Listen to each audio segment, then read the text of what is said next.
How do they know, Drinkerinos? It's episode 19 of the Idaho Booze Podcast with me, Steve Kuntz. On today's episode, we welcome the Danner Drinks boys. They're going to talk about their booze brokerage business and how that fits into a three-tiered system. I'll give you a hint. It's sort of a fourth tier, like that extra little tier on the wedding cake on the top there. These guys have a cool business. Can't wait for you to hear about it and all the cool stuff they're bringing to the state. Plus, a beer that could rip your arms off returns to the market, Friday Night Pints, and more on this super fun and fantastic episode 19 of the Idaho Booze Podcast. This show is brought to you by Boise Beer Buddies. Going out for beers has become very pricey. With some breweries charging $8 a pint, you need some way to offset that cost while still going out and drinking beers. The secret code to drinking cheap in the Gem State is the Boise Beer Buddies card. The card, and now an amazing Beer Buddies app and digital card, grants you access to hundreds of dollars in savings every single day at bars, restaurants, breweries, and tap rooms all across the state. The best part is the cost. It's only $25 a year. And if you're a listener to this podcast, then you know we got you covered, along with your favorite drinking buddy, with 2-for-1 Boise Beer Buddies cards using my promo code BOOZEPOD. Let's face it, you're already buying the beer. Now be a buddy. Get your Boise Beer Buddies membership today at boisebeerbuddies.com. Use promo code BOOZEPOD at checkout, all one word there, BOOZEPOD, and get a free year-long membership when you purchase one. That's promo code BOOZEPOD. Be a buddy and sign up for Boise Beer Buddies today. Welcome back. I'm Steve Kuntz. I guess the biggest news is that we had an election this week.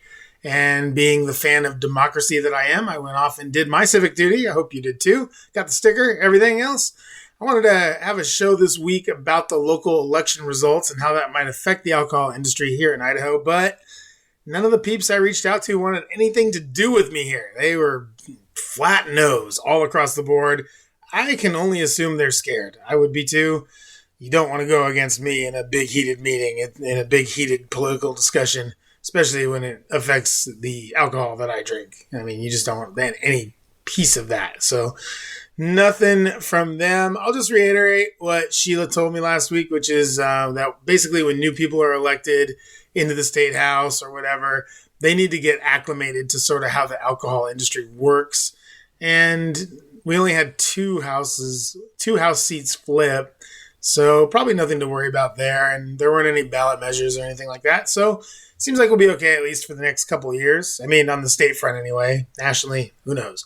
Moving on, in my upcoming interview with Danner's Drinks, we talk a lot about regional spirits and some other kind of regional ready-to-drink cocktails and other kind of regional things.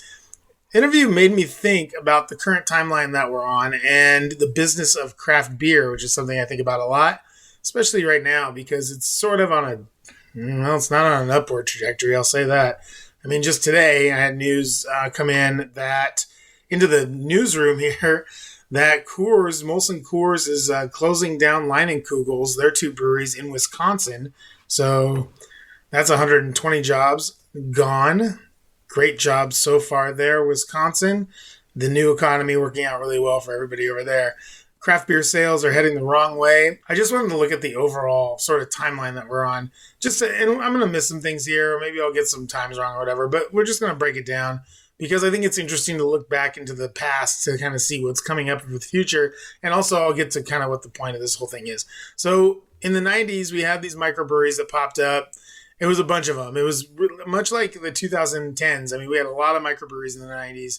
And there were all these little kind of same thing we're dealing with now, actually. They were like home brewers or people that really like to drink beer or whatever. Or maybe they were like venture cap people from back then. You know, yuppies is what we call them. And they would open up these little breweries. And out of those breweries, we got some really good mainstays that we still have today, like Stone, Sierra Nevada. I mean, this is also kind of in the 80s too. So Stone, Sierra Nevada, Firestone Walker, Red Hook, Widmer Brothers, Sam Adams, and some others that kind of survived that 90s micro boom. Now, the one constant in all this is Bud, Coors, Molson, Corona, Modelo. They all continue to grow. So Big Yellow keeps on a-truckin'. The second craft beer boom, this is kind of the late 90s, early 2000s, maybe even into the mid 90s. It's kind of the second boom. They brought us New Belgium, Oscar Blues, Uinta, Odell, Dogfish Head, Bell's, and some other nationwide craft brands. And then craft beers rise from 2010 to 2021, brings us more regional breweries. We saw it here. A lot of breweries opened in 2014, 15, 16, 17. And a few of them grew and a few of them closed. And that's kind of just the way it goes. I mean, when you're in sort of our kind of capitalistic society, the cream rises to the top, definitely. So you do see that. Lots of competition, lots of growth from 2010 to 2021. However, Budweiser, Coors, and Molson now see these kind of craft beer brands as a threat. Not one in particular, but sort of little groups of them. So what do? They buy up brands to leverage craft beer. So basically what they were doing was they were buying these brands. They bought 10 Barrel, and we all remember 10 Barrel and what's that one in Chicago? Goose Island and a bunch of other ones. All these Breckenridge and Kona and Widmer and, all the Red Hook, all these breweries, they bought them all up. And what did they do with them? They sort of diluted the product. They actually at first made, and I know this from 10 Barrel, from Sean working there and everyone else that was there while it was happening, they gave them, at first it was awesome. Like all of a sudden Sean had all the money in the world. He only had to put in requests for money if it was over, I think, $10,000 or something, where before when he was working with 10 Barrel, every single time he brewed a beer, he had to put in a request. Now it was just like for $10,000 beers, which I don't know that he ever brewed. And it was more distribution, which was the biggest deal of them all for like 10 Barrel and for, Goose Island especially. So they got more distribution. And this meant that they could get on shelves, they could get into cities where they weren't currently, and they could sell more beer that way. That was sort of the way Budweiser, Coors, and Molson leveraged craft beer. They bought the craft beer brands and then sold them at a discount rate regionally, and still continued their same branding and everything else. They didn't change anything. Elysian was still Seattle's beer. Goose Island was still Chicago's beer. 10 Barrel was still the Pacific Northwest IPA, cool, fun guys, whatever. We all know what happened.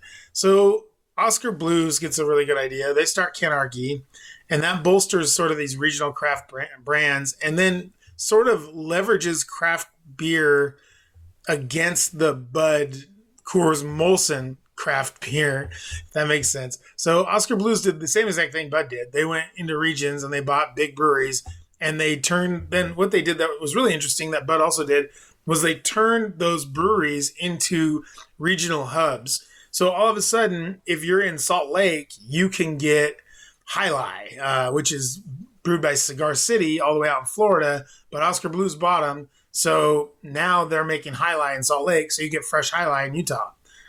Pretty cool for the customer, pretty cool for the brewery. Not so good for independent regional breweries, but still pretty good overall. This is all happening. Canarchy buys these Deep Ellum, and they bought Squatters, and they bought all these other brands and whatever. And then you start to see these other booze brands coming in and buying stuff up. Constellation starts buying up beer brands. Duvel starts buying up beer brands. Molson and Coors, they merge. Then you start to have the sell-off of some of these bigger brands. Firestone Walker sells off to Duvel. Stone sells to Sapporo. And, then you have Red Hook and Kona and Widmer. They had already sold to Budweiser. Budweiser then, so anyway, Stone sells to Sapporo. New Belgium sells to Kirin Ichiban. Dogfish Head and Sam Adams merge.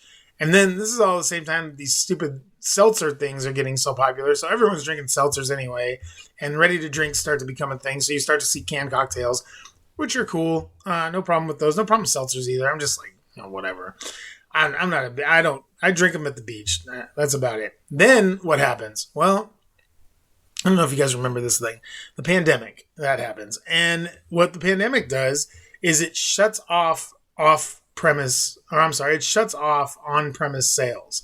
So it takes all the on-premise sales that regional craft breweries, a lot of them didn't bottle or can, so all they sold was keg beer. It takes away all of their revenue stream. It's just dried up. In 1 second, everything's fine. Then Tom Hanks and Rudy Gobert get sick, and no longer do they have revenue stream. So also, everybody is stuck inside for a few months. And what does that mean? More people are buying beer and alcohol and drinking more beer and alcohol in their home. They're working from home. They're not driving as much. So everybody drinks a lot for a couple of years. At my house, we watched Below Deck and we drank. That's really all there was to do for about 6 or 7 months while we figured out this whole pandemic and what we could do and how we could live. And, once we got sort of some of the vaccines and medicines and stuff like that, then, you guys know, you were all there. So then what happens? Well, there's a huge pushback. NAs start to become the fastest growing segment in beer. So non-alcoholic beers and drinks and hop waters and all this other stuff, they have become the fastest growing segment in beer, which is crazy, but that's what happened. Everybody during the pandemic was stuck inside, drank way too much, pushback came, now NAs, fastest growing segment in beer. It's cool. I mean, it gives a lot of room for like Athletic Brewing and some other people that are making some really decent NAs. So they're out there. And it also means that people that maybe, can't drink beer can drink beer again, which is great. So then Bud, in its infinite wisdom, they sell off their craft brands. Most of them, not Goose Island, oddly enough. They sell off most of their craft brands to Tilray. Tilray, those crazy cannabis Canucks, they buy all those. Not only that, but they buy the ones that Molson had bought as well. So they get like Hop Valley, 10 Barrel, Breckenridge, all those ones that Bud and Coors bought. Tilray eats up. So Tilray now has this giant portfolio of craft beers. And that's still playing itself out. I mean, they've already closed up some of those and they've reduced staff and they've consolidated. So who knows what they're going to do moving along. And then we start to see some signs in the last couple of years that craft beer sales are definitely heading the wrong way. You got hop counts down at basically every region that grows hops in the U.S. Hop counts are down. Then, just like I mentioned earlier today, Leinenkugel's is getting shut down by Molson Coors, getting rid of 120 jobs. Then there's other breweries that are, all those breweries that Canarchy bought, at least some of them. I'm not sure if it was all of them, but definitely Squatters, definitely Deep Ellum, and maybe another one. They sold those off to Monster Energy Drink. So now, instead of pumping out Jai Alai and other awesome beers down in the giant Squatters brewery in Utah, they're pumping out fucking hard Monster Energy drinks. So I don't know what that says about the status of the country, but I know what it says about the status of my tummy, and that it's upset, because that sounds horrible. God, only thing worse I can think of than Monster Energy drink is Monster Energy drink that has alcohol that's brewed or made or whatever in Utah. My God, it's like the sign of the apocalypse. So that's sort of a basic timeline. It's really basic, I know, and I probably got some things wrong, but whatever. So what does this mean? So a similar thing is happening right now, like that happened back in the 2010s with whiskey and high-end spirits. So we talk about it later in the interview with Art and Dawson, but these people that got used to craft beer fans like you and me, everyone else, they also like whiskey. They also like vodka. They also like gin. And they want the same kind of quality they were getting from their craft beer in their whiskey and gin and vodka and everything else. So we've already talked to on this show, we're out in front of it. Obviously, we're going to be out in front of it. We're going to be out in front of this. And we are. And how are we out in front of it? Well, we went and talked to Andrew Koenig, and we talked to him about what he's doing to make some craft spirits regionally, that are regionally focused, that use regional products and stuff that he has right there on in his property out there in Caldwell. Koenig has been out there making really good stuff using farm ingredients that he farms out there on his land. I mean, you can't get any more regional than that. So people want whiskeys that are regional. People want different spirits other than Jack and Jim and Jose and all that other shit. So, this is sort of coming along right now. And we have all these, if you go onto TikTok or go onto Facebook Reels or whatever, and you find a whiskey, page or a whiskey, someone that's really into whiskey or bourbon, and now you're going to go down some some fun deep dark holes. Like you're going to see like someone trying a vertical Pappy, which is kind of crazy. You're going to see people busting out Wellers that are like $300 a bottle. You're going to see people busting out Old Foes that are, 120 proof and whatnot. That's all fine and good. But what I'm talking about here is like sipping whiskey, old-fashioned making whiskey that you can go and buy for $20 to $40 a bottle, and that can be your kind of weekly drinker, daily drinker, however much you drink whiskey. That's what I'm talking about. I'm not talking about these big, fancy brands that are $300 and $400 a bottle. I'm talking about affordable whiskeys that are made regionally. And we have one here, the Caldwell Night Rodeo whiskey. Really good stuff. Highly recommend it. That's from Koenig. Good whiskey. We have this guy that's coming in, Art Danner. He starts this thing, Danner Drinks. It's a brokerage. So it's not quite a distributor. It's not quite a supplier. It's somewhere in the middle. He sort of represents these brands, and then he takes the brands to distributors, and then distributors take, because the way our state's set up, then distributors have to take the brand to the state. And he actually helps with that too. Art will tell you about it in the interview. It's really cool. So people are finding new ways to enjoy these old spirits, and they want to enjoy something that's a little bit better than what we're accustomed to seeing. And I mean, we don't even get Buffalo Trace here, really. I mean, how many times have you been to a liquor store and they're out of Buffalo Trace? I'm not talking about that. I'm talking about like this stuff. He brought in this one called Triple Dog Irish Whiskey, and it's actually a whiskey that's distilled in Ireland, and then they ship it over here and bottle it in Rigby. And he talks about it in the interview. I'm sort of getting ahead of it. But it's kind of a cool whiskey. I mean, it's different. It doesn't taste like Jameson. It doesn't taste like, any Redbreast or any other Irish whiskeys that you had. It's kind of citrusy.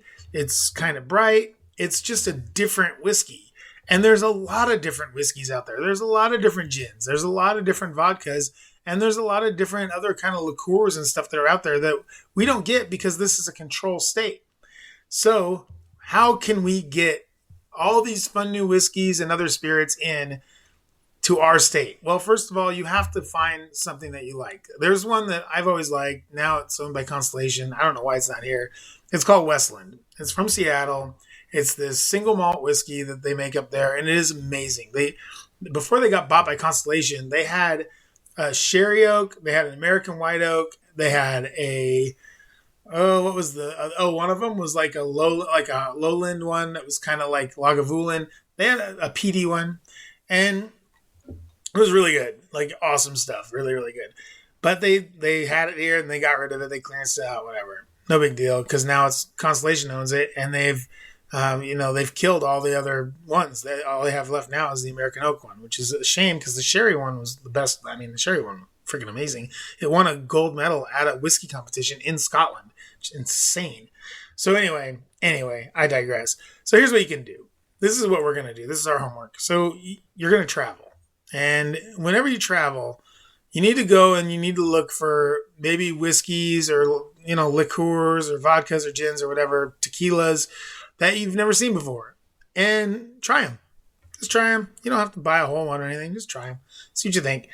And make sure you take pictures. And what you want to do is you want to write to all of our newly elected state representatives and everyone in the government that has anything to do with alcohol control. And you want to say, hey, what can I do to get this into my liquor store? Then you go to your liquor store and you bug them. You say, hey, look, I like this whiskey. This is really good stuff. I found it in so-and-so. I'm wondering if you can get it in. And they're going to tell you no. So you're going to say, okay, I'll be back next week. Come back next week. Hey, man, what about this whiskey? And as you're doing that, you're bugging your reps as well. Emails, text blasts, whatever, however you can get a hold of your local, representative, state representative, do it. And just keep asking them, keep bugging them until you hear whether or not the project is coming. Get a definitive answer. Don't settle for no. Settle for, look, we hear you, we know what you're saying, but it's not happening. Or we hear you, we know what you're saying, and we're working on it. These are definitive answers. That's what you want. Definitive answers and time frames. These state stores are not theirs. They are ours. We do have the power to see stuff on the shelves that isn't Jack, Jim, Stoli, or whatever. There are a lot of new products out there, and we aren't getting them here. And just because it's a control state doesn't mean that we aren't in control. Okay? Coming up, We have Danner's Drinks, Art and Dawson. They're going to tell us about their cool business and what they're doing to get more of these amazing products to your liquor cabinet. That, plus I review a couple of their drinks, and my favorite big furry friend is back in stores, coming up in Friday Night Pints on the Idaho Booze Podcast. This show brought to you by Treasure Valley Chevron. Treasure Valley Chevron locations at Highway 55 in Beacon Light and I-84 at Gowan Road have everything you need for, well, everything. Need beer and wine for an epic weekend up in McCall? TVC has hundreds of local beers, wines, and ready-to-drink cocktails to choose from at or below the cost of a grocery store. Looking for a snack? You couldn't ask for a wider selection of chips, candy, and jerky than at Treasure Valley Chevron. Email your next TVC purchase to me at idahoboozepod@gmail.com, and you could win a ginormous box of jerky from Treasure Valley Chevron. Welcome back to the Idaho Booze Podcast. I'm your host, Steve Kuntz, and I am sitting here with Art and Dawson Danner from Danner Drinks. Guys, how are we doing? Very good. Awesome. Now, go ahead and Art and Dawson, if you could, just tell me a little bit about yourselves, about your company, about sort of what you guys do within the adult beverage industry here in Idaho. So Danner Drinks company was formed about 2.5 years ago. Basically sat at my desk in my office and made up the name, and it started going. It started basically with me representing a couple brands or helping some buddies out in the business with a couple brands. It was right after we moved to Idaho from California. I've been in the business, the wine and spirits business, for 40 years. I was a Gallo national recruit right out of UC Davis in 1990, and kind of the rest is history. I've been able to work on both, what we call both sides of the business, the supplier side and the distributor side. And I was actually getting ready to kind of semi-retire when we moved up here, and some buddies of mine convinced me to open up a company to help brands out, because one of the things we face in this business is there's a lot of brands that just don't get a fighting chance. They don't get a chance to get to the market, get through all the channels and get to the shelves or to the back bars or to the restaurants, and that's what we're here to do, to help out. And I guess you could describe us as we're kind of a consultant / broker. So we're not a distributor. We are not a retailer. In the traditional 3-tier system, we are the 4th tier.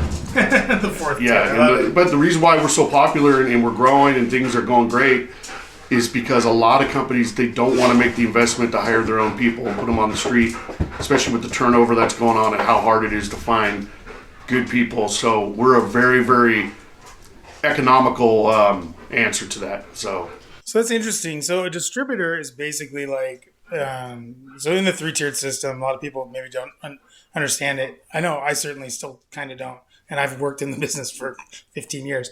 But so with a distributor, they buy from the vendor, from the creative, the producer, right? The supplier, yeah. The supplier, and then they sell it to the retailers. Correct. So it's so that there's not a direct link.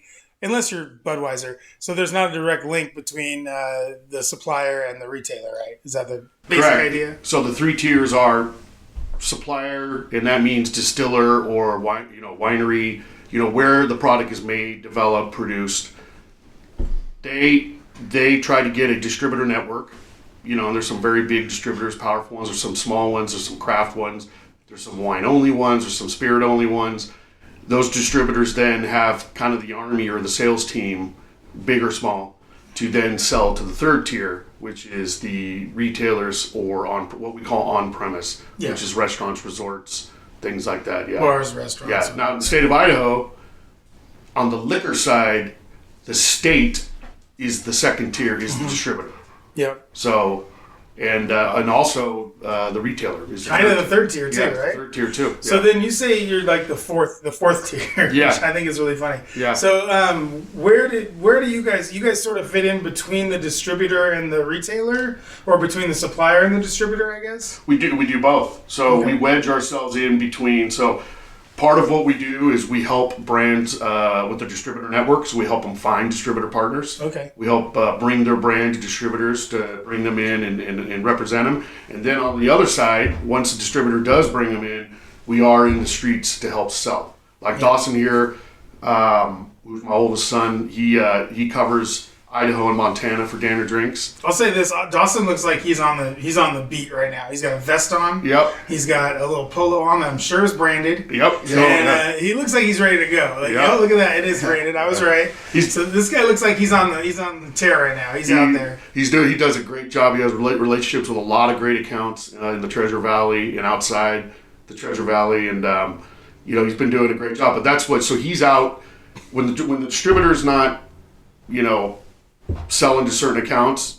Dawson or our guys will help do that. And so if Dawson gets an order, he'll give it to the distributor to put it in. That's for wine, on the wine side. And then of course he helps out with us doing presentations and hopefully getting into the state of Idaho on the liquor side. So awesome. And let's just talk about that a little bit, because it's interesting as a control state or a semi-control state here in Idaho, which means basically that we have liquor stores. So a lot of other states, they have like Total Wine, or they have Bevmo, or they have Costco, or they have just other private places where you can go and buy liquor, right? Yep. And here you can only buy liquor as like me or you or anyone else. You can only buy liquor at the liquor store. Correct. And cool, whatever. There's a bunch of states that are like that. But how does that work when you're trying to get something into a restaurant or a bar, and you don't really sell it to them, right? So you sell it to the state, and then the state, they have to buy it from the state. So how does that process sort of work? And therein lies one of the biggest challenges, and really is a test of how good you are to pitching and organizing your business and going to the on-premise.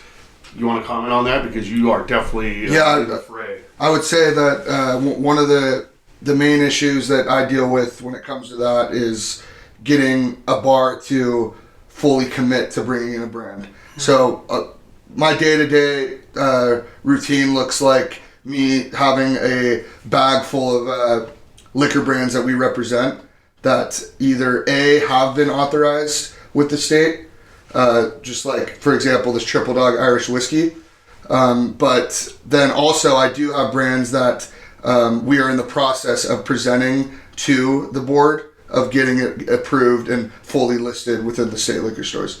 So, but also you run into an issue sometimes where I go in and taste them on the brand and I don't have the authority to put in the order. The bar has to put it in themselves and go pick it up from their local store that they order from. That's what's interesting about control states is, like here in Idaho for liquor, if the on-premise wants a brand, they go and buy it from the liquor store, which is interesting. Like in California, the distributors, they deliver straight to the account. Yeah. So like Dawson just said, say you have a great meeting with a bar, right? Triple Dog Irish Whiskey, and they're all for it. They love it. Great. Oh, yep, we're bringing this in. And then all of a sudden you go back in there, 2 weeks later, and it's still not in. Oh, yeah, I forgot to put in the order. Or, so really when you leave there, you're hoping, okay, they're going to follow up and put the order in, but things may change, right? They may change their mind. They may forget. They may not have the budget at that month or whatever. So it's definitely... Someone else bought something that filled in that thing, and the guy you talked to didn't know. Maybe another guy with another Irish whiskey came in right after, and it's $5 cheaper, and so they wanted that instead.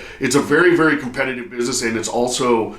I mean, in our business, if you do not inspect what you expect, and if you do not follow up, I mean, it really, you can lose a lot of business. I mean, and these accounts are busy. They got, they're running a business. They got 1,000 things going on. Yeah. So, they may very well just forget or whatever. So it's up to us to continue to remind them, So that's the challenge on the liquor side. For sure. So, yeah. And then so we kind of went over the process of what it is to sort of bring something in. So let's go to the other side really quick. What is the process for you guys finding a brand that you then want to bring in and kind of represent? Yeah, good question. So brands come to me in all different kinds of ways. Some people Google and they run across our website and then they call me out of the blue. But more often than not, the majority of the brands that we have in our book are friends or friends of friends or, colleagues or a recommendation that came from another brand. Cool. For instance, there's a brand called Smile Spirits that I'm speaking to right now. We haven't signed them yet, but they actually are right here at Eagle. We'll get them. Let's get them right now. Smile Spirits. What are you waiting It's for? in a can. It's sign the damn contract. Yeah. Let's go. Let's go. And they're great people, and they got a great concept, and they know what they're doing. But they came to me because of me representing another brand, and so it's like that. It's amazing how, like right now, I got another 10 brands talking to us right now or knocking on the door. And for me personally, as the business owner, I want to make sure that we're not overloading or watering it down. And I definitely what I don't want to do is have what I call Me Too items. So, hey, this is me. Oh, me too, right? I don't want the same thing. For sure. So we're offering like three brands of the same exact thing. It doesn't do us any good. I want to fill my book. Well, it's interesting you say that because I worked at a distributor for a little while, and for about a year is all I could do. So I God bless you guys. And we had lots of stuff. Like we had a whole Belgian beer program that was just like that. It was just a bunch of Me Too's. Because Belgian beer is Belgian beer. It's not like, Belgian light ale and Belgian dark ale and quad and everything triple. No. Belgian beer is Belgian beer to an account. 9 out of 10 accounts will be like, we already have a Belgian. And you'll be like, no, but this is light ale. They'll be like, we already have but ours is Belgian. better. Yeah. And if you look at the American way, the American palate, right, there's a big trendiness to it. So, for instance, when White Claw started becoming big, then all these have those things grown up? Are they big now? Well, no, now it's more watered down. Now they don't do nearly the business they used to because I know what you're talking about. High Noon, Seltzer's got you got huge. Neutral, you got and then not only that, you got all these other ones coming in. Sockeye makes one, Payette makes one, exactly. Edge made one. Jameson makes one. The tequilas make one. And then same thing, like when craft beer started growing big, you had a lot of really, a lot of craft breweries open up. And then, like right now, what's hot is, premium tequilas are hot. Good bourbons, things like that are still strong. So it's just funny because when we talk about the Me Too's, I mean, there's, here in America, when a category is strong, it's 0 to 100 miles an hour, right? For sure. Right out of the gate. It's so like 100 brands come in, and then guess what? In 6 months, 75% of them are not here anymore, So for whatever reason. So you guys just do spirits and ready RTDs. Everyone here already knows what RTDs are, so we're good. We're down with the lingo over here. Yeah, that is. At the Idaho Booze Podcast. We understand what's going on. Yeah. So you guys do spirits, RTDs, wine. No beer though, right?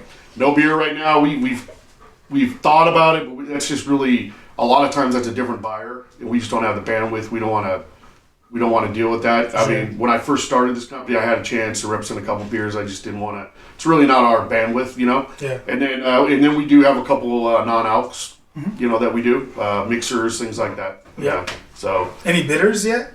No, not really any bitters yet. Could be a good addition to our book. Got a lot of we've had a couple of bitters people in. Oh, and okay. It's been really fun. They're doing some really fun stuff. These guys I think already have a broker, but there was someone else we had. House-made syrups. That guy, he's doing some really cool stuff. Well, yeah. If you ever run into anybody that needs help, that's what we throw out. Is for me with Danner Drinks, I want my brands and my clients to be happy. I don't want any stress when it comes to money or payment or all that. Same time, we need to keep the machine going, right? So if we're spending time and effort, there needs to be a partnership there. So. Yeah. Let's talk about some of your guys' brands. Go ahead and walk me through a couple of your spirit brands and some of the whiskeys or tequilas we may or may not have seen around town that you guys represent. You want to talk about Triple Dog real quick? Yeah, so we'll start with this Triple Dog Irish Whiskey, which really cool story behind this brand.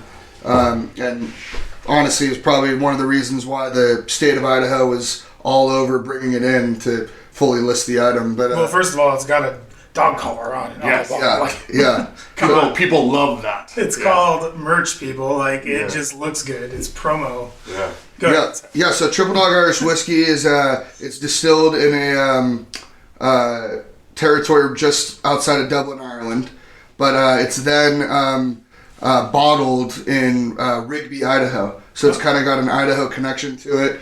And Triple Dog, the story behind the name is that, back in the old days at Irish pubs and whatnot, a big thing that a lot of the locals would say is, they'd get drunk on whiskey and Triple Dog Dare their buddies to do some crazy things. Yeah. So that's kind of the story behind the name. And another cool aspect of the brand is they do work with dog foundations, right? Yeah. They raise money for rescue foundations and like things like that to go to the caring of dogs that are strays and things. Yeah. Okay. Yeah. Cool. And like I said, it has a really killer sort of studded collar there on the... We like to say it's Idaho's first Irish whiskey. Oh. So even though it's made in Ireland, which it needs to be called an Irish whiskey, it's bottled in Rigby. Huh. So it employs Idahoans, and people love that. We do a ton of tastings, like the Sip Idahos that North Star Spirits puts on, which have been extremely successful. Our table is always one of the busiest. I mean, people love it. Yeah. Yeah, those guys are cool. The Sip Idaho, the one in Eastern Idaho, I heard is pretty much sold out. So that's good for them. There's one coming up this weekend. Is that the one in Eastern Idaho? Right? There's one this weekend in Idaho Falls that is fully sold out. Nice. Yeah. So well, you guys will have fun pouring some Triple Dog there. Yeah. Idaho's only Irish whiskey. Love that. Awesome. And talk to me about some of your other brands. We also have an espresso martini thing here. We have I'll talk about a brand that's actually not here on the table right now, but we have another brand that is part of a special order request within the state of Idaho. It's called Unicorn Vodka and Tequila out of Seattle, Washington.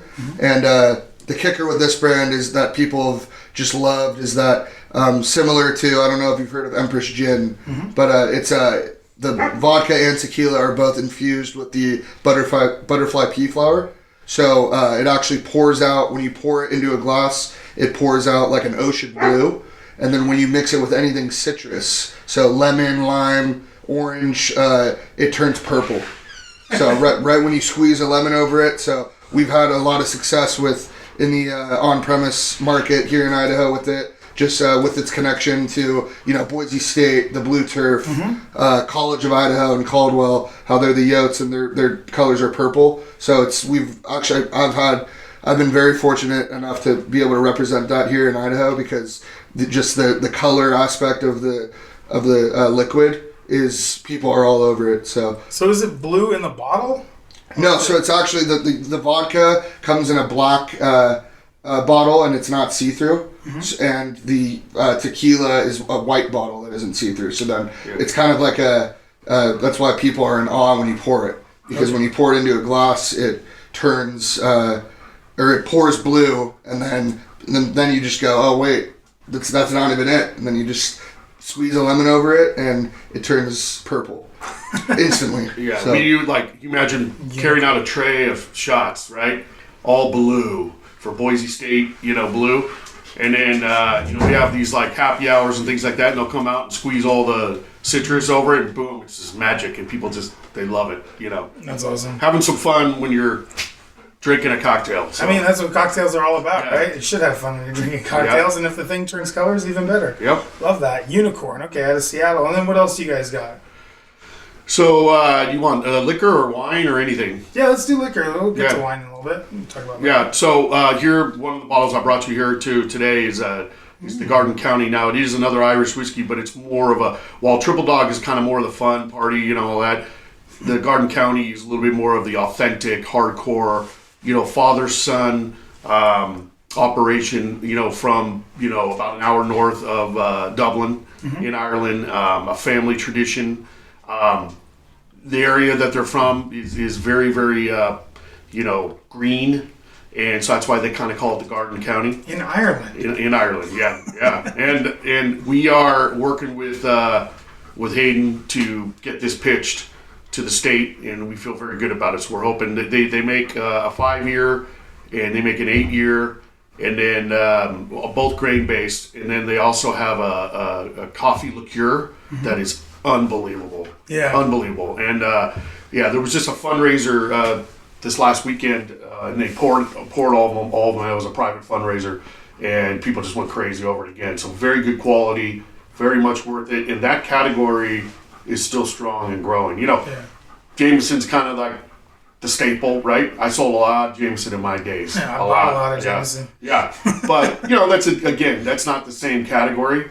This is more authentic craft, Yeah, this is like a sipping whiskey. Yeah, this is, you pour it over one ice cube or even straight, and you can sit on the back porch and enjoy it, and so we're looking forward to that. So that's another one. Cool. And then this spark plug here, we're also pitching that. Yeah, what's going on with this little guy? So that's the tiny little can, but like I was telling you earlier, it packs a punch. I mean, you can make 2 full martinis, espresso martinis. Yeah, it's called Spark Plug Espresso Martini, which happens to be probably the hottest cocktail out in the market right now. For sure. We went through the days of the lemon drop in the Sad days. Cosmo. All had their popularity. So many headaches. Yeah, espresso martinis are huge right now. Yes, in all kinds of states, not in here as well. Mm-hmm. So this is one you can take to go. You can take it wherever you go, and then legally, of course. Right. And then it's 20% APV, alcohol by volume, and it just packs a punch. And it's the espresso they use in it, top quality. Arabian beans, just really. I mean, it's a great quality brand, and I think, given the chance in the state stores here, it's going to fly. We can't, because it's 20%, we can't just use a regular distributor. Can't go to grocery stores. Yeah, the cutoff is 14 and up. Yeah. So, but it's fine. That's what they want. The developer, a guy by the name of Andy Hirsch, the owner, he's the one that brought a lot of the nightclub action to Vegas. Like he opened the Hard Rock, he opened some other bars. So this brand is huge in Vegas right now.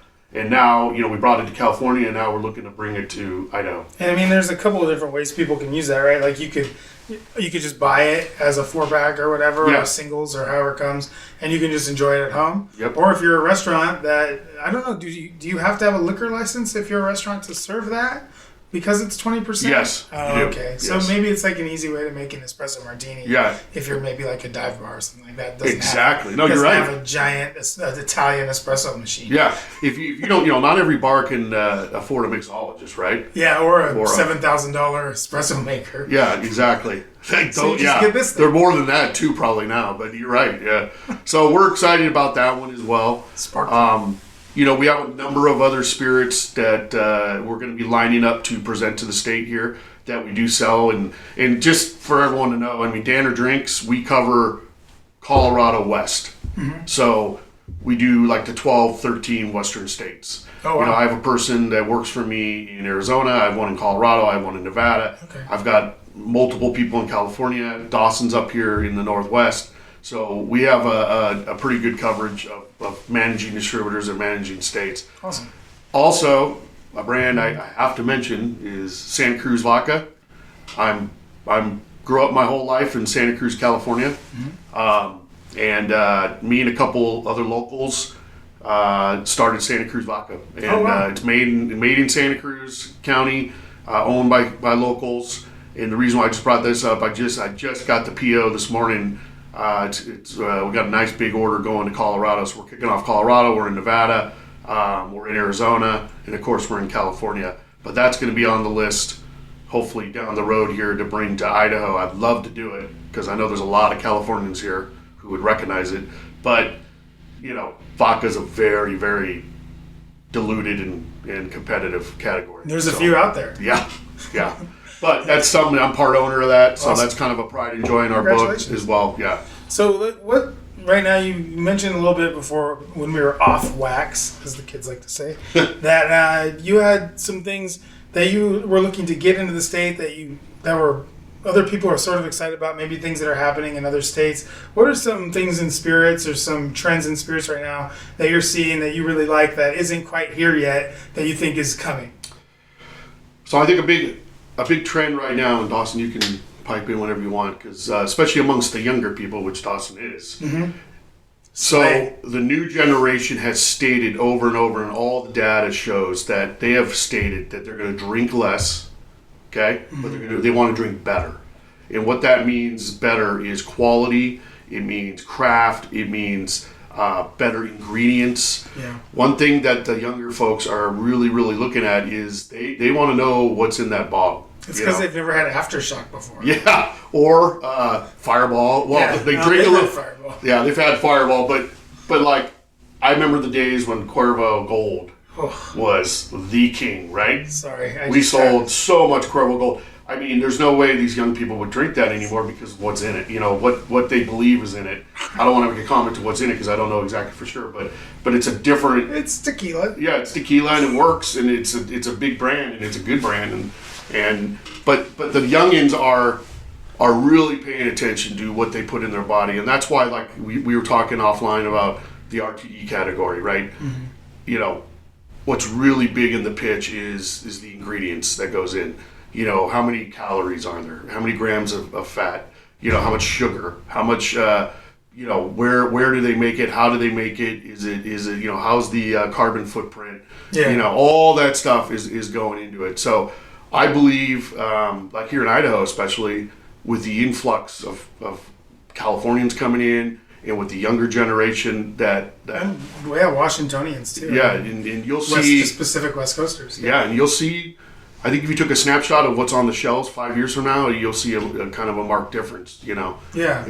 It's kind of the same of what craft beers went through, or even wineries with the sulfites and the organic farming and all that. It's people are more and more in tune with that. So less people drinking. So what does that mean for people like us? Is you're trying to vie for that, for less of a piece of the pie at the dollar, right? Yeah. Because you know, a lot of the young people are doing, you know, they're drinking a lot more coffee drinks. I mean, you're going the other way with it too. You're trying to find the thing that they want, rather than messing around with a bunch of shit you know they don't want, right? Exactly. And so, what are those things that you think they're going to want? Like specifically, like what kinds of? I know we have a couple of really awesome Irish whiskeys here. Mm-hmm. You have another thing that's like a lemonade RTD, and then we have the spark one. To me, sounds amazing. We'll talk about rosé in a second, cool. But yeah, just like if there's something out there like Chinar is one of those things that I never see at the liquor store that I always kind of want. There's a lot of things I see people when I get on TikTok or when I get on Facebook, and I follow a lot of mixologists and people that are cocktail guys because I love good cocktails and I love just watching them make drinks. It's really just something I can do for an hour. Cool. So I see things that they have that we don't have here. So what are some of those things? And what's the roadblock to getting those things here? Well, I think in the whiskey and bourbon world, there's a ton to offer. There's so many good small producers. Yeah, it's not all just Pappy and Bullet, right? Yeah, correct. I mean, definitely. I mean, there's some big brands that have led the way, but you know, when I first got in this business, you know, whiskey was a small developing category. Jack and Jim. And you know, all the guys in the South, like if you're in South Carolina or Tennessee or anything like that, then you knew your whiskey. But now that's migrated out here, and people really they appreciate a good craft whiskey. For instance, we represent Willie's out of Montana, and they have a lot of great stuff to offer, a lot. And they're in distribution here in Idaho already. But we also represent South Mountain Distilling, which is like a moonshine company out of South Carolina. In North Carolina. Jesus Juice? What's one of them called? Yeah. Purple Jesus. Purple Jesus. Yes. Yeah. And I don't know if you've ever seen that show, Moonshiners. Yeah. But all those guys on that show are part of this company. Of course I've seen that show. Yeah. So it's pretty funny. They're a hilarious group. Going out to the woods to make sure there still hasn't blown up. And Moonshine's funny because I sold Old Smoky and some other brands, and they rose real quick, and then they kind of died. And now they're building again. Turns out people didn't want to drink out of a mason jar all that much. And then you know, cool creative stuff like the coffee liqueurs, like I was saying. This one that we're pitching, I think will do incredibly good. In brands like that, you're not they're not huge volume brands where people are going to buy it by the case and all that. They're going to enjoy it, so it's going to be a segment of the population that you can capture. And you're not looking for an end cap. You just want it to be on the shelf. That's right. We want it for sale. Yeah. Exactly. And what about you, Doc? I mean, you're out in the bars and stuff like that. So what's the big trends you see? Yeah, the big trend I see, at least, because I'm a couple years removed from college, but I still every now and then go with my buddies to the downtown Boise Strip. But a lot of that's why I think going back to the Unicorn brand that we represent, bars and like bartenders, they love drinks that they can, you know, make like have an audience go wow at. And I think that's why I'm really smoke and fire and all that. It was fire when I was your age. It was fire. Yeah, everything was on fire. It was great. And now, smoke. People are getting like their little smoker and their little cloche out and everything like that, right? Yeah. So they want to show. So I don't want to interrupt, but when I was growing up, when you turned 21, the rite of passage was a shot of 151 Bacardi 151 lit on fire. Heck yeah! And it was funny because if you had a beard or mustache and you took that shot, it was gone. You lost it.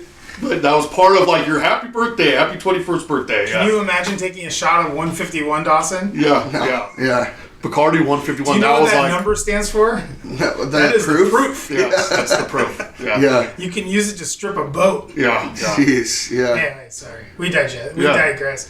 It was a Flaming Dr. Pepper shot for me, which is whiskey with a 151 floater. Oh, cool. And then you dunk it in a beer, I think. Yeah. You light it on fire, dunk it in a beer, and then drink it.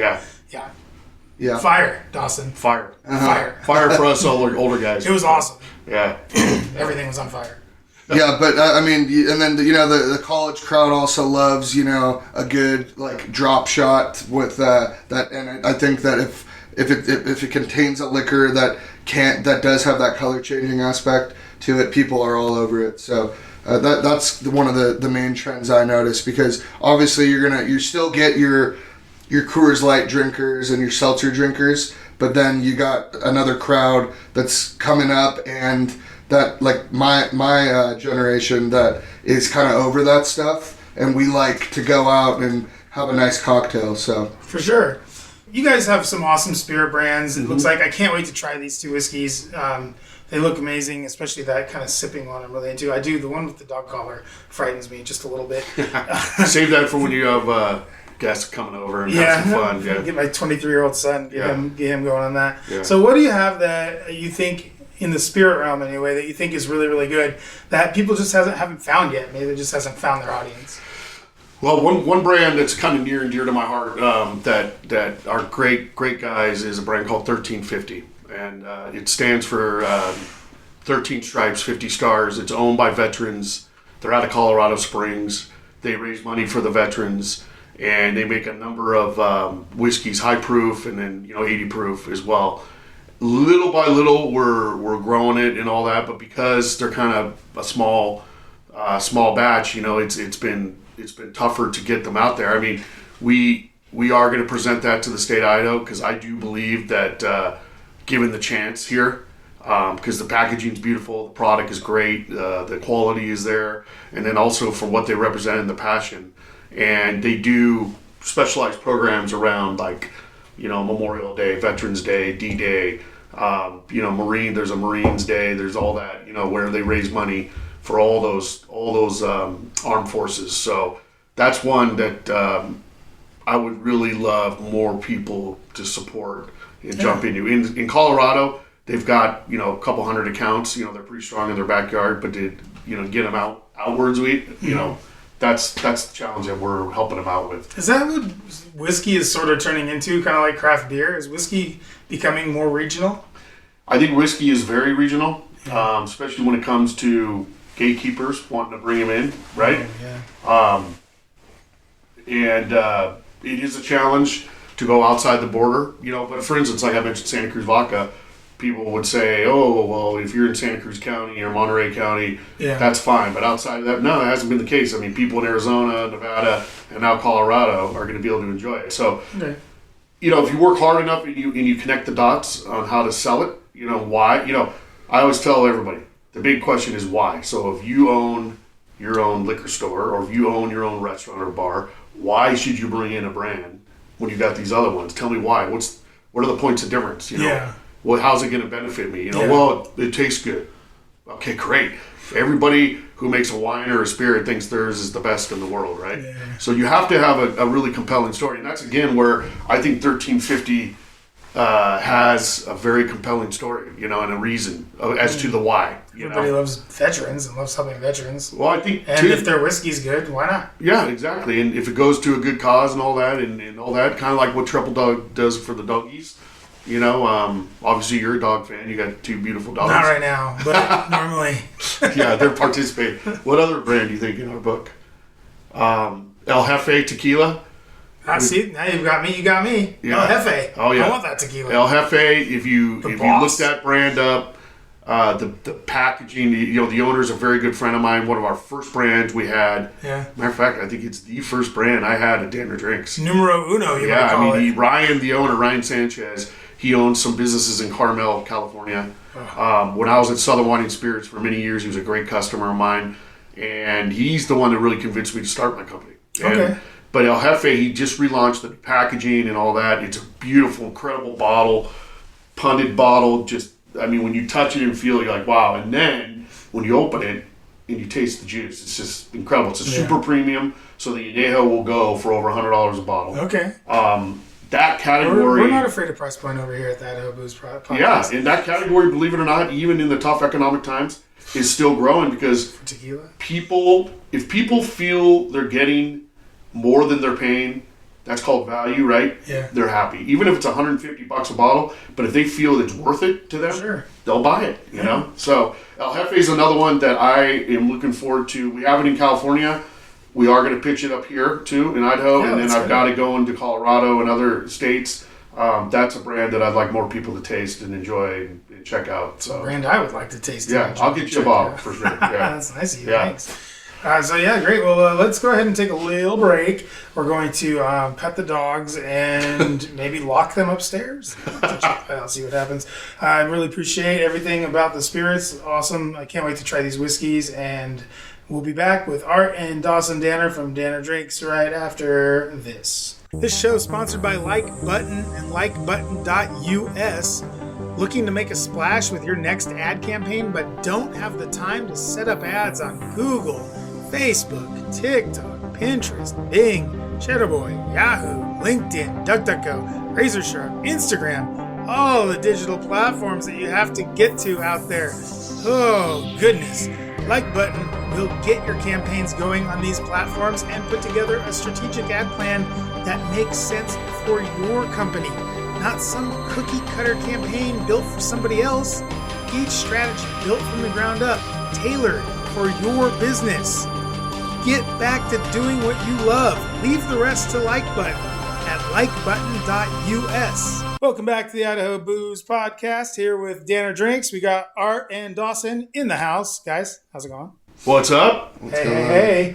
And we just got done talking about your awesome spirit portfolio and kind of what's going on with spirits in and around the state, how you get them into the state, how you guys are sort of a fourth tier, which is kind of still makes me giggle a little bit because the 3 tiers are already kind of a lot. Yeah. And now we have this 4th tier that I got to worry about. Yeah. And so, but no, you guys are great. Awesome. I'm really excited to kind of get into some of these whiskeys.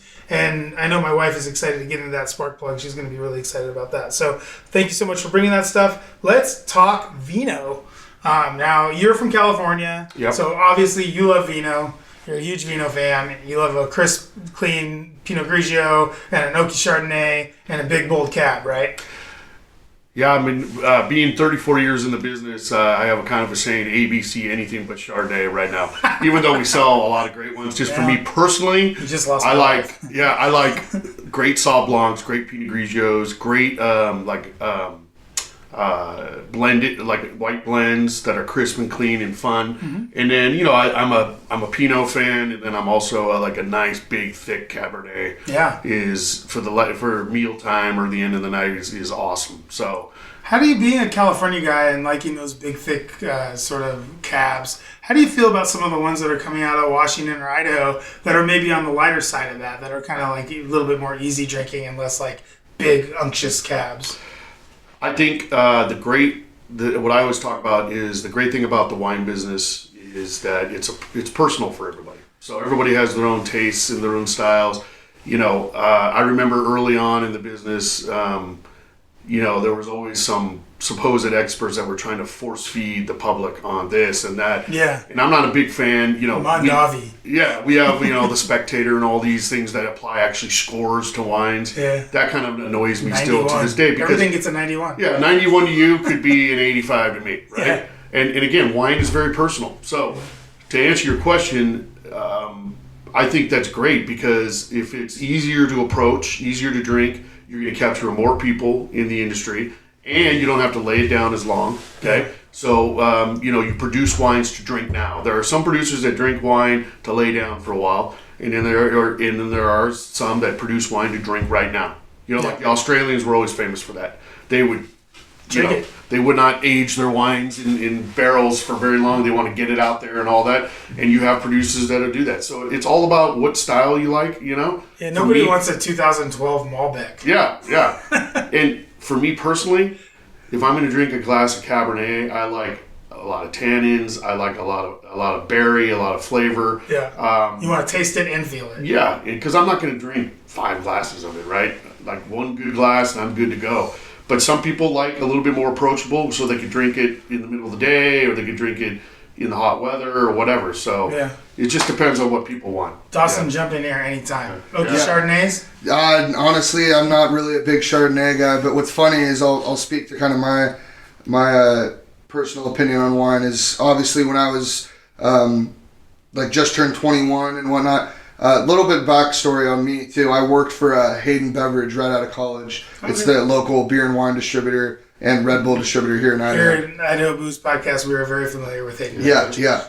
So I worked for them for about 3 years, and before them, I obviously was in college and drank Franzia, boxed wine and whatnot. But I never really delved into drinking wine. You got me beat there. Yeah, but. I definitely regret those days. I went to school in Southern California. We had to drink a Juicy Cab. That was But now, ever since I've been in the wine business, I have definitely I'm more open to drinking red wine. I'm telling you, when I was first 21 and starting to drink, I just would not even touch red wines. I thought they tasted weird. They just didn't they weren't suited for my palate. That is correct. Yeah, but now I honestly, one of my favorite blends in our portfolio that we represent is a really nice, hearty, Zinfandel. That is you get kind of 2 different taste profiles in it. On the front end, you get a lot of black licorice and fruit. But then on the back end, you get that smoky tobacco finish to it too. I think you forgot alcohol and booze as well, right? Yeah. But I would say I'm also a big fan of a nice crisp Sauv Blanc and Pinot Grigio as well. But Chardonnays for me also I tend to shy away from them. But when it comes to wine now, overall, I would say that I'm open to trying just about anything. So.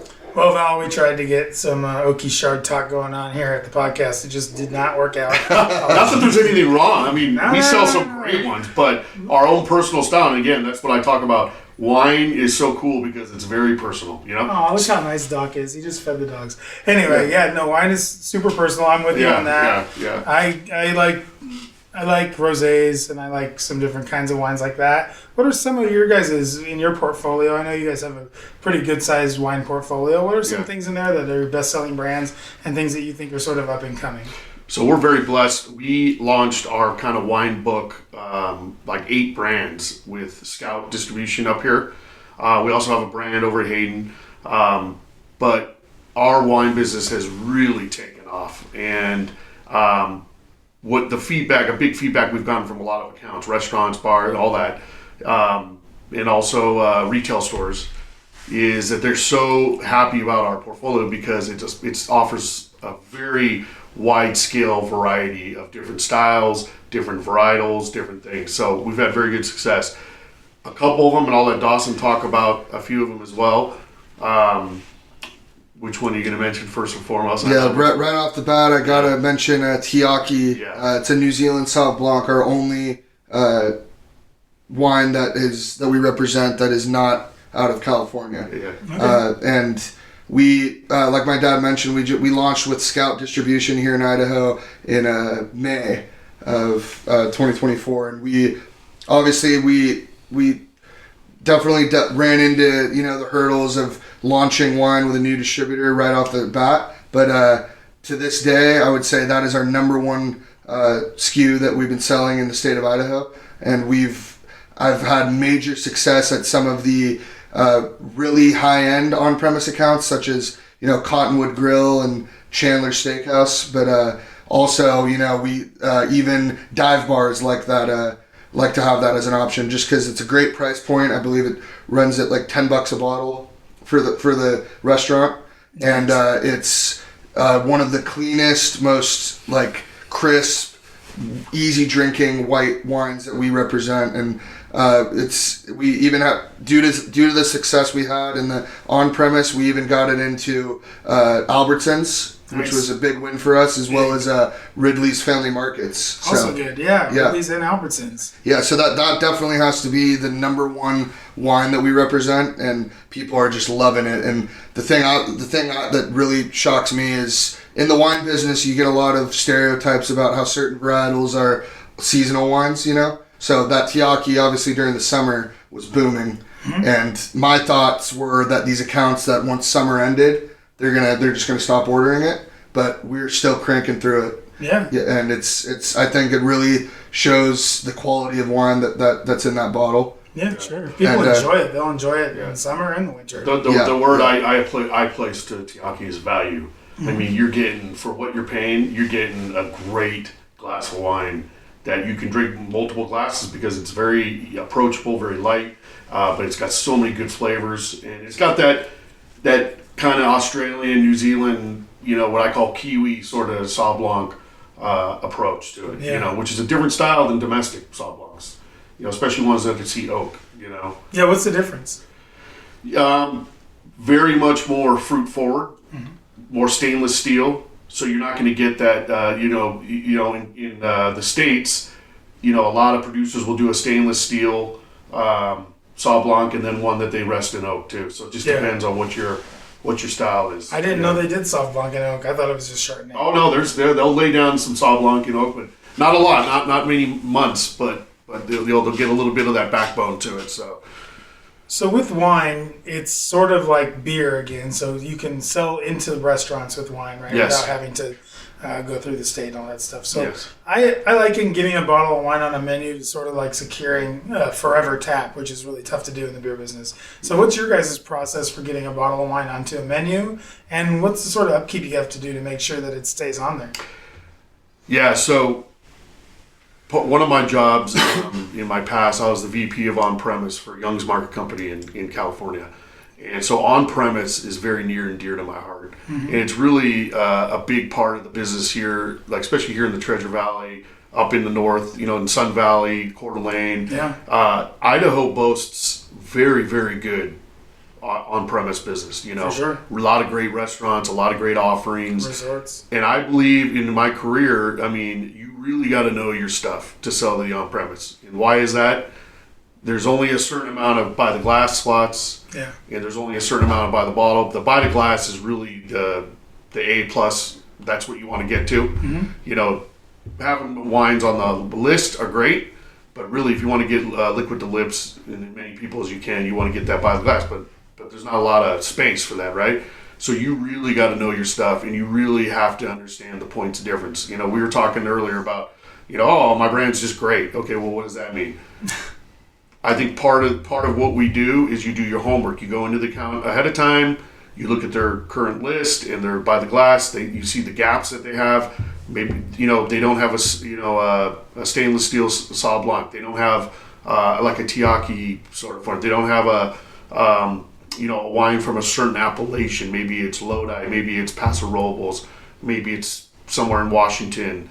Yeah, you look for gaps. Yeah, you look for the gaps. Same thing in beer, yeah. And then when you're sitting with the buyer, you're able to say, hey, I couldn't help but notice that you don't offer a whatever.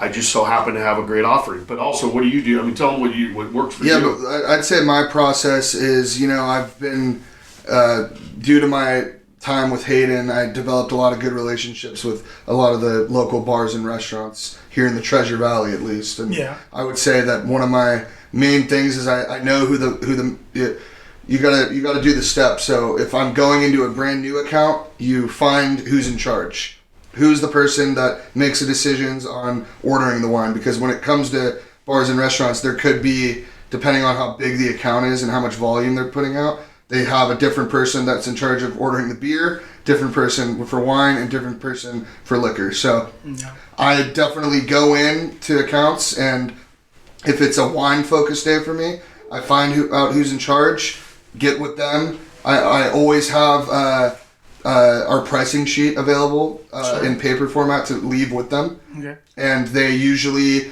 I tell them that I usually give them my rundown of like, yeah, my process is, I'm going to leave this with you. You can, take a glance over, see what varietals and price points maybe are interested that interest you, and then get back to me and let me know which bottles you would like to sample that could, like we talk about, like that maybe fill those gaps that you're looking for. Yeah. And they then get back to me, and I make sure to pull samples, bottles, and we set up an appointment. And I bring tech sheets to go over tasting notes.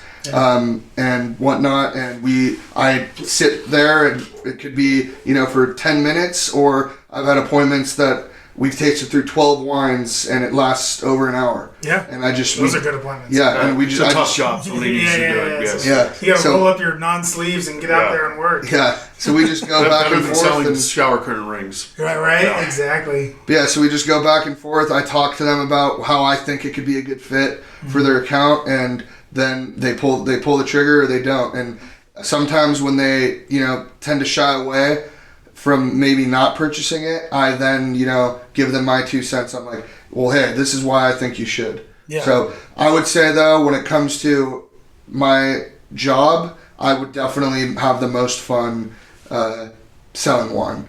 Because there's just so much to offer. And that's like, for example, I got an appointment today coming up that was a regular account for me that when we first launched with Scout. They brought in about 3 different wines with us, and now I am a point of contact for that account that if he's looking for a certain varietal, he hits me up. And he goes, hey, do you guys have a Zinfandel that runs in this price range? Yeah. Yep, we do. Yeah, I had something when I was on the beat called my finishing move. And depending on the size of the person, I would just put them in a headlock and just say, "We're gonna buy it or not. We're gonna buy it or not." Yeah. See, that's the roots of our business, the mafia from way back when. I'm old school. And if you look at our wine book, it's awesome because we have, when he lays down that price, sheet. Mm-hmm. So first off, we have all different kind of price points, all different kind of varietals, but also we have wines from Lodi, Paso Robles, Santa Cruz Mountains, Monterey, Napa, Central Coast, Napa. What about Temecula and Green Valley and Victorville? Nothing from Temecula yet. Let's get into it. Let's see. We're missing Malibu. Any good Malibu wines out there? No good Malibu wines, but Temecula, I wouldn't mind picking up a Temecula brand, yeah. But we do have a lot to offer, which is great. I mean, and it's a beautiful assortment of wines. And so if you're a restaurant... Stockton. Yeah, well, that's not far from Lodi, right down the road. Yeah, we do have Lodi. Oak Farm from Lodi, which does real well here in Idaho. Yeah. Oak Farm Vineyards, yeah. That's another one of our big movers, I'd say, that we represent pretty much their entire portfolio Scout carries.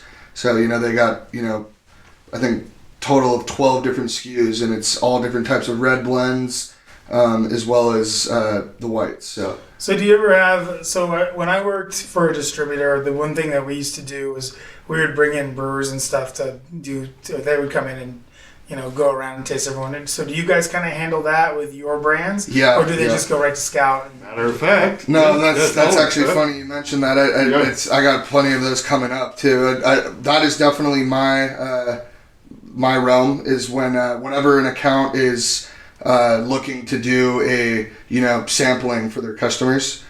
For example, the Residence Inn in downtown Boise. They actually I just had a wine tasting appointment with them, and we tasted through a variety of different wines, and they handpicked certain ones that they are interested in bringing in to be a part of their By the Glass list. And that's, I don't know if you've been there, but they got the rooftop bar down there. So they have 2 different bar locations. So if that one was, to me, in my eyes, we got to get in there because you got 2 different bars, so the volume that they're going to be, the reorders, it just goes full circle. So yeah, I'm actually doing a wine sampling there with 3 different wines from the Oak Farm Vineyards lineup. So basically, is that the Lodi one? Out of Lodi, yeah. You're not going to say it's from Stockton, are you? No.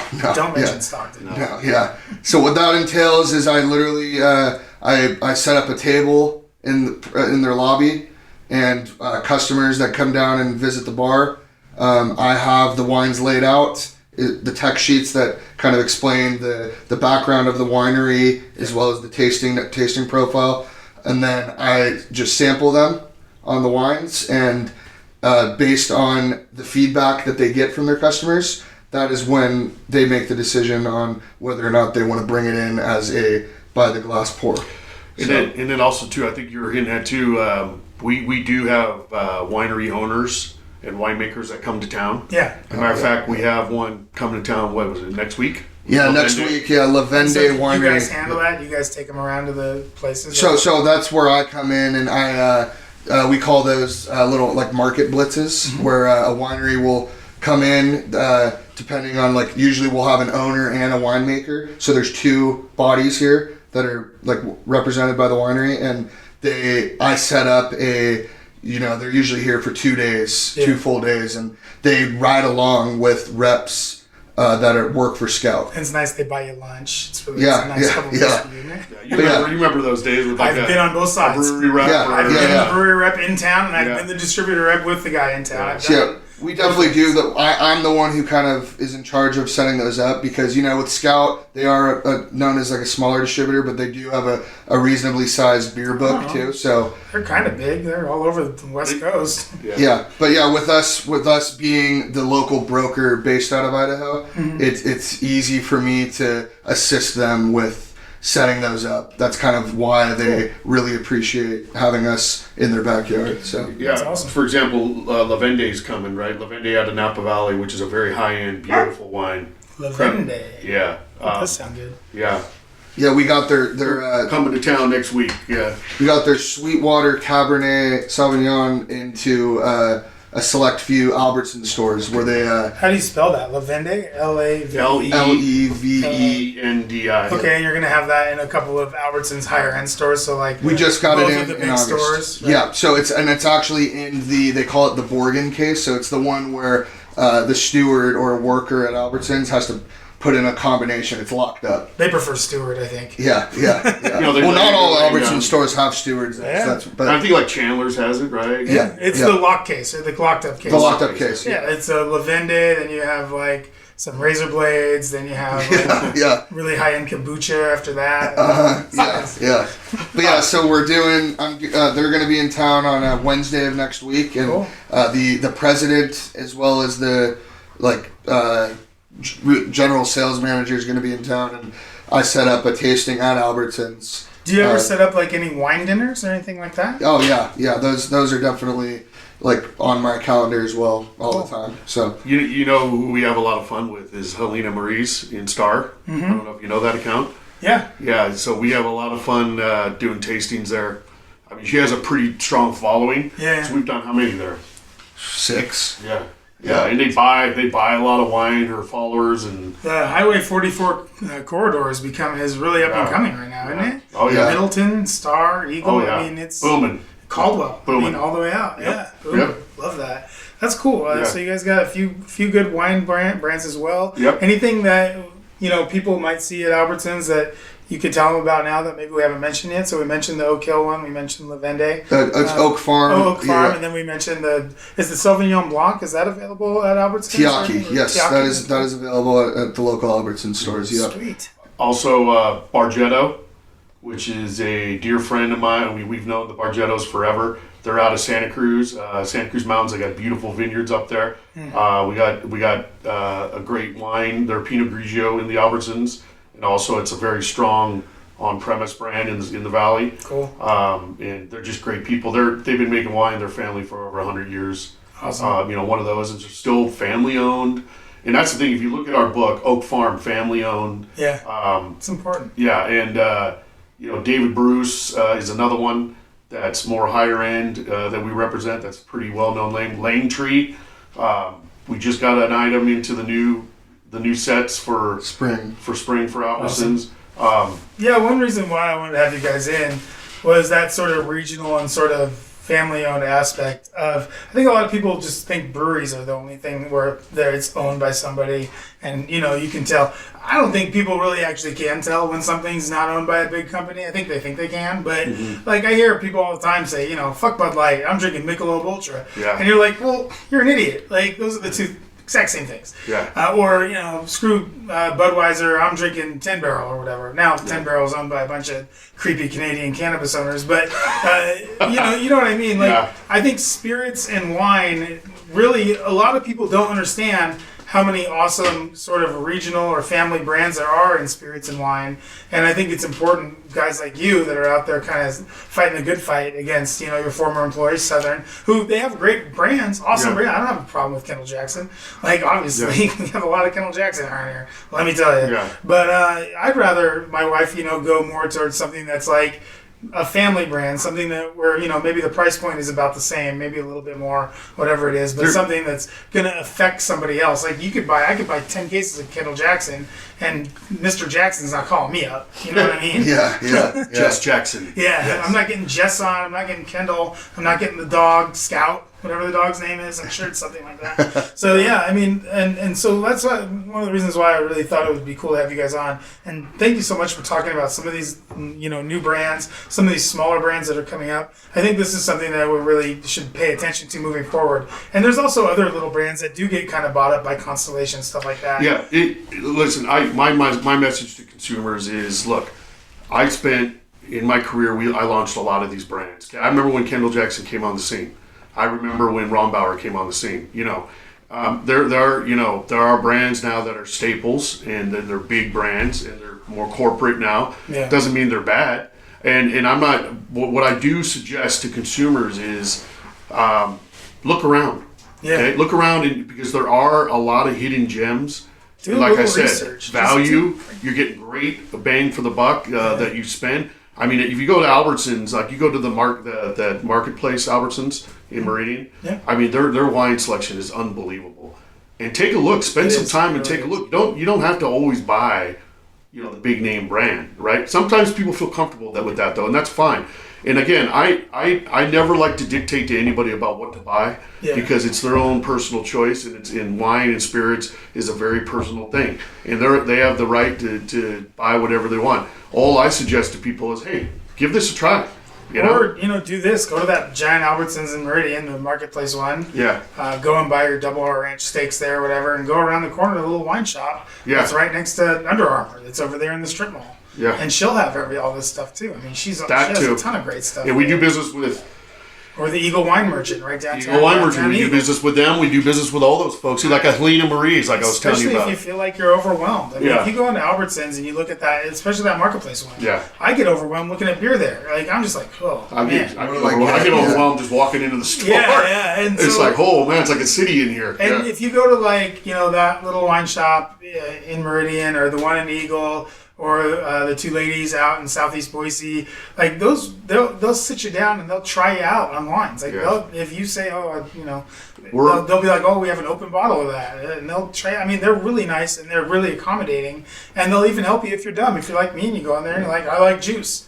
That's what I mean. Dawson spends most of his time seeing the independents. That's really the lifeblood of what we do. And, we want to get our brands to the lips as many people as we can. Hey, don't get me wrong, man. I shop at Costco, too. Yeah. Like, I get it. And I sold a lot of beer to Costco. I love Costco. Yeah. But some of these little wine places will have probably a lot of your guys' brands, right? Yeah. Mm-hmm. Oh, yeah. Yeah. Yes. So is anything coming up in the next couple weeks, or anything you guys got going on, or anything we didn't touch on that you guys want to get to that we didn't have a chance to talk about? Last thing I want to touch on this Roseade. Oh, it's behind my computer. I can't see it. Yeah, out of sight, out of mind. It's become a pretty big brand for us here in Idaho. Spread the good vibes. Yeah, and that's what we're doing right now. That's the new pineapple one. Dawson gets it. He's a fried guy. Yeah. Yeah. Okay. So one of the owners lives in Eagle.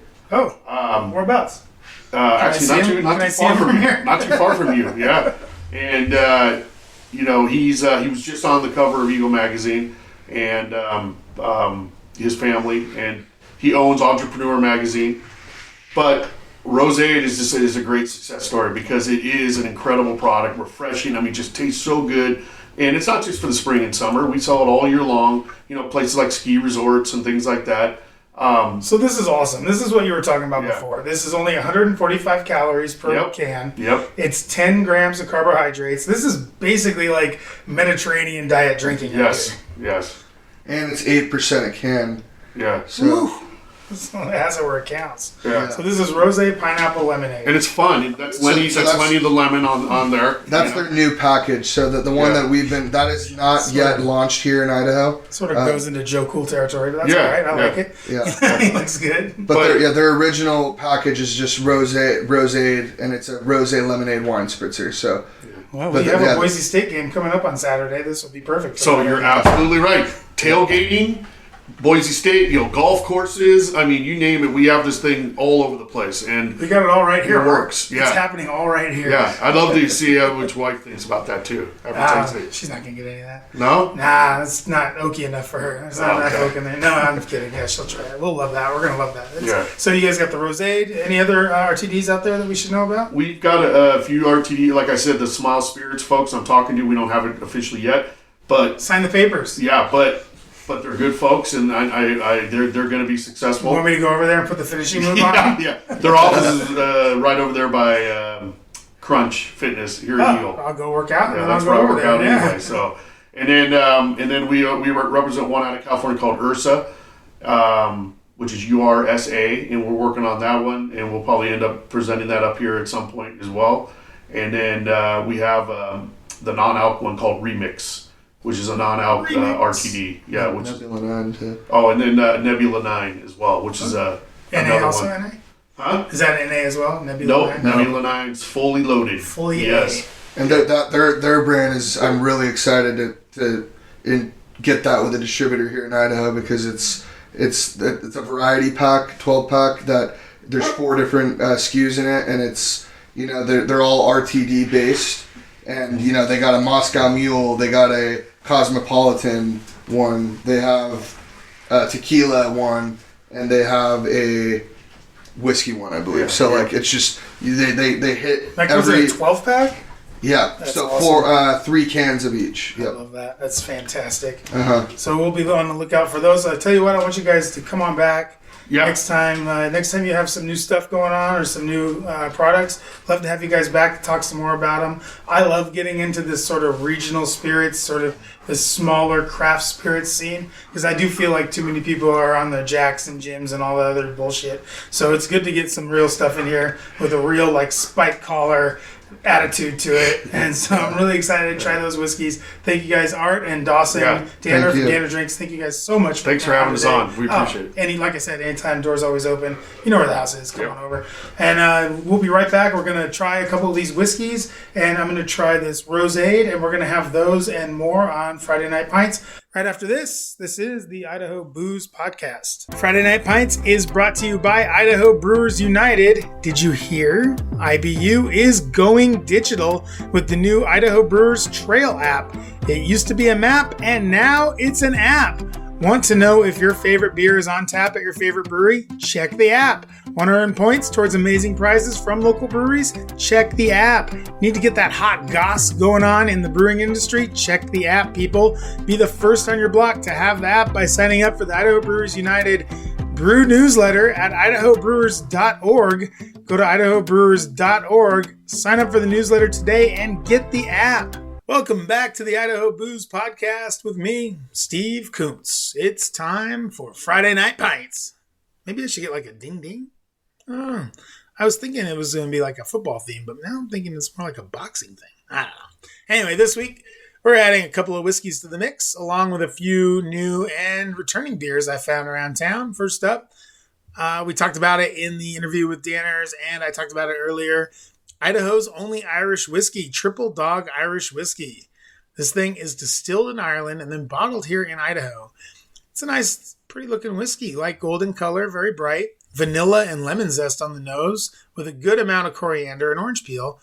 I would say it's very citrusy in flavor with just a touch of vanilla, coriander, orange, and lemon all right there on the palate. And I tried it neat. I bet this whiskey would be really nice on the rocks. rocks. It's an 80 proof pour, so it also probably makes a pretty damn good shot too. So good for those cold days on the golf course that are happening right now. God bless you all for being out there. If you see it out there, give it a shot. I triple dog, there you. The next one I tried, this one also from the Danners, Garden County 7-year-old Irish whiskey. Ooh. This precocious 7-year-old was aged for 5 years in single-use bourbon barrels and 2 years in sherry oak. It's a super premium whiskey. Super premium. There are only like 177 bottles. Well, make that 176 bottles available in the States. This one is higher proof, right around 102. The color is muted yellow, almost like a mustard. Still transparent. It's not solid yellow or anything like that, but it's almost like got that kind of Dijon mustard kind of color. I get some vanilla, a lot of honey, almost fruitiness as well, and then you get a little bit of pepper there on the nose. The flavor is exceptional. Honey, vanilla, melon, and a nice peppery finish. If you happen to see this on a shelf somewhere, I would recommend trying a dram because it is a really, really nice whiskey. That's called Garden County, 7-year-old Irish whiskey. There's also Garden County straight whiskey. It's probably a 2-year-old. Haven't tried that, but the 7-year-old, pretty tasty. All right. Next one is the Michael Teeter pick of the week. It's back. Firestone Walker's Wookie Jack Rye IPA. Oh, baby. This one is one I am very excited about. I love this beer. Can you tell how excited I am? I'm so excited. And now it's in a 12-ounce can. It's not in 22. It's in a 12-ounce can. So great. I freaking love Wookie Jack. Amazing aroma with rye bread, piney hops, touch of black pepper. Peppery rye flavors run throughout this beer with piney and citrusy hops, working with that rye flavor to create a really fun and unique beer. Finish is slightly bitter with resin, pine, and rye bread, 8.3%, 70 IBU, 12-ounce cans for under $10 a six-pack. If you go and see Michael Teeter over there at Whole Foods, get that. Get that Wookie Jack. Oh, so good. Oh, it's Wookie Jack. I don't even have any Wookie jokes for Wookie Jack. I just am so excited it's back. Love that beer. Reuben's Strata Crush Hazy IPA. This crush, super fruity on the nose. Strawberry, passion fruit, cantaloupe, and a little of that kind of Sprite. I call it Limone. That's the kind of that Strata, those Strata hops are sort of famous for having that Limone, that Spritey kind of nose. Beer drinks light for a hazy with that Spritey flavor, strawberry, passion fruit, all coming through there on the palate. It's a nice little hazy from Reuben's, 7%, 47 IBU, found in 4-pack, 16-ounce cans around town. This is sort of a break. Kirkland's Signature Vintage Ale 2024. I talked about it last week, and now I've tried it. It was Stout Day on Thursday, so I tore open a box of the Kirkland's Signature Vintage Ale 2024. This was brewed, remember, at Deschutes. So it's a bourbon barrel-aged imperial stout brewed by Deschutes, which begs the question, is this Abyss? Well, I can definitively answer that right after this. Nah, just kidding. It's not Abyss. No, not Abyss. Now, did this beer come out of bourbon barrels at Deschutes? Yes, indeedy. It sure did. Did this beer start its journey as Abyss? Again, yeah, I think it did. I think this beer comes from the barrels that were not quite up to snuff for Abyss standards. But is it still a good barrel-aged imperial stout? Yes. And bonus, it's only $10 a bottle. What a steal. Bourbon, dark cocoa, coffee, fig, dark, overripe fruit, all that stuff. Black malt on the nose with a touch of vanilla and just a little bit of booze. Bourbon and cocoa are nice on the palate. Vanilla, booze, and touch of espresso kind of in the finish. This beer, yeah, it's kind of a banger, especially at that $10 price point. 12% found at Costco. Kirkland Signature Vintage Ale 2024. Get your hands on that if you can. And then this one, I was out and about doing things that I do, and I came across, went over to the Ram and got the IPA for ALS. It's a yearly IPA that the Ram does to raise money for ALS. And this one is back at both locations here in the Treasure Valley. This hazy drinks nice and light with aromas of fresh berries, lime zest, and passion fruit. Those flavors come through on the palate with a touch of bitterness just at the end. It's a good hazy for a great cause. So if you're looking for a beer and you see the Ram, pop in and grab one of these guys. 7%, 45 IBU, found on tap at the Ram. That's it for the pints. We'll be right back to wrap things up right after this. And we're back. Welcome back to the Idaho Booze Podcast with me, Steve Kuntz. We had quite an adventure today. We went through a little bit of a timeline to see what's going on with craft beer now and maybe what's happening with craft whiskey now and in the future. And remember, a little bit of homework. Get out there, find a whiskey or some sort of liquor that you want in your liquor store and get going. Get it in there. Remember, these liquor stores are ours. They're not theirs. They're ours. And if you guys are so hell-bent on, taking your country back and whatever else, let's start at the liquor store. Easy peasy. So let's do that. Nothing crazy. I mean, I'm just talking about letter writing campaign here. Let's not get out of control. Wookie Jack is back. Oh my God, Wookie Jack is back. 12-ounce cans, 6-pack, under $10 right now at Whole Foods. Make sure you go check that out. That is a freaking great beer at a great price. And what else did we learn? Oh, Danner's Drinks. Yeah, if you see any of their stuff out there, make sure you're picking some of that up. That Triple Dog Dare or Triple Dog Irish whiskey. That stuff is really good. That Garden County is unbelievable. They're going to have some ready-to-drink stuff out. And those guys will be back, I think, maybe later on, maybe in the first of the year, something like that, to tell us what's going on with some of their brands. So I just wanted to send a quick shout-out out to IBU. Got that app out, that Trail app. You can get that on Apple or Google. Get that right now. Go get it. And you can start earning points towards getting all sorts of free stuff. Sheila came on the pod a couple weeks and talked about it. Want you guys to make sure you're getting that. It's the Idaho Trail app. That's what it's called. Let's check the phone here. ID Brewers Trail. That's the app. That's what it's called. Go and get it. Boise Beer Buddies also has an awesome app. You should have that. Get your Beer Buddies card. Use promo code BoozePod. Get that going. And then Treasure Valley Chevron, thanks very much for the sponsorship. We have tons of jerky to give away. I've mentioned it all before on the show. I'll put it in show notes again, just so you guys know. Get out to Treasure Valley Chevron, find something funny in there, take a picture of it, send it to us. We'll get you some beef jerky. It couldn't be easier, people. You want the jerky. We have the jerky. Get the jerky. Anyway, big shout out, big thanks to the Danner boys for coming in. Dawson and Art, you guys were great. Thank you so much for joining me today on the podcast. This has been the Idaho Booze Podcast. I'm Steve Kuntz. Good day and good drinking, everyone.